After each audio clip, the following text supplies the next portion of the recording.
Mon père se tire sans ma mère, ma sœur et moi, et ça sera le bonheur. Et l'avocat prend ma mère, ma sœur et moi en voiture. Ma mère couche avec mon beau-père, Jean-Claude, et moi j'y sais pas ce qui se passe. Mon père arrive et casse la chaise sur mon beau-père. Ma mère répond, je vais me plaindre au pied de la chaise. Mon père et ma mère font les valises pour le déménagement pendant que mon père est chez lui. Ma mère et mon père couchent ensemble et ma sœur a tout vu et elle a voulu faire pareil avec moi et Frédéric, impuissant, se sent pas capable. Frédéric va en foyer à Cré-l'Union, pas à Cré mais à Nyons.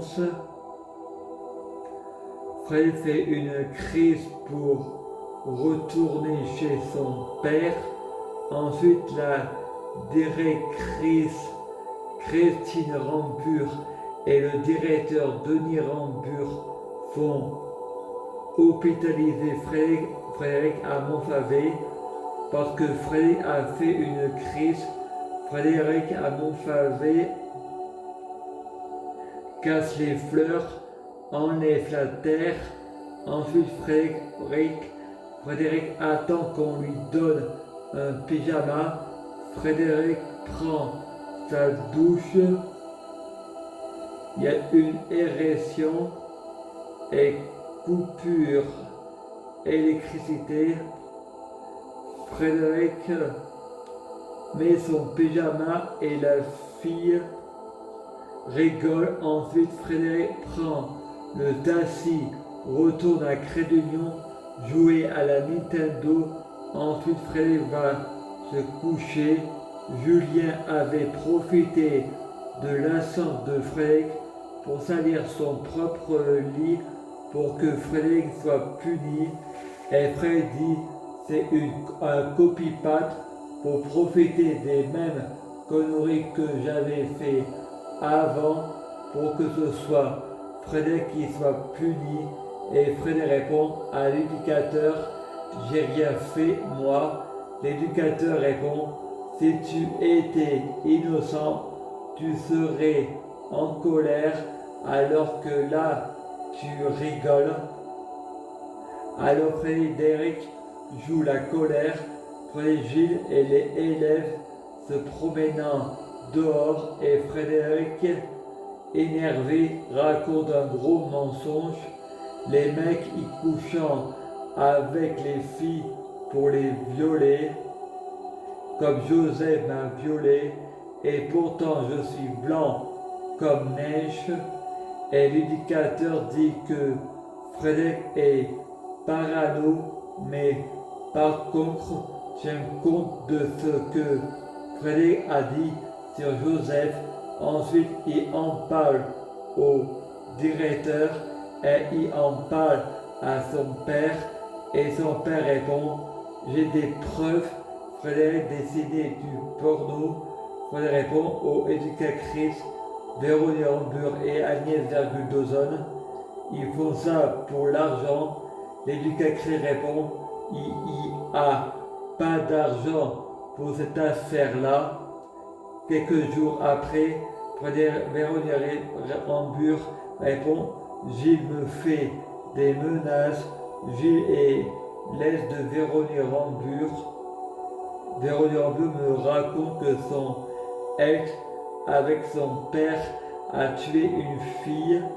Frédéric répond, il est allé en prison. Non, son père travaille dans les pompes funèbres.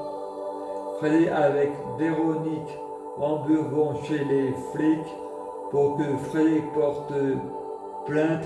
Et Frédéric répond à Véronique, si tu veux, je leur parle de Gilles.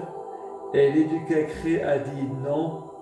elle veut pas. Le flic Nicolas Barrel l'interroge et lui dit: qu'est-ce qui s'est passé? Il t'a caressé et tout et tout. Frédéric répond: non, il m'a lavé avec des gants. Et Nicolas le flic répond: il a fait quoi d'autre?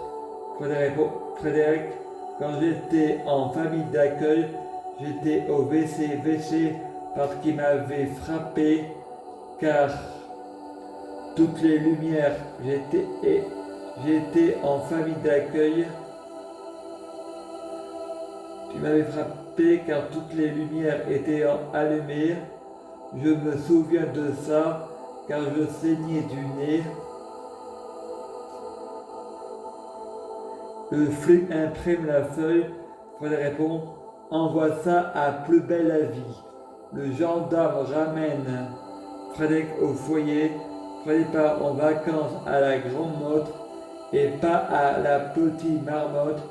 Frédéric et Mustapha se disputent car Mustapha a vu des molars sur ses gras et en fait c'était pas des molars mais des huîtres.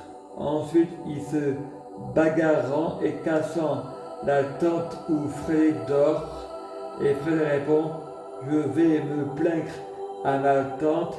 Il se tapant dessus et le directeur du camping Paradis me protège du coup de poing de Mustapha.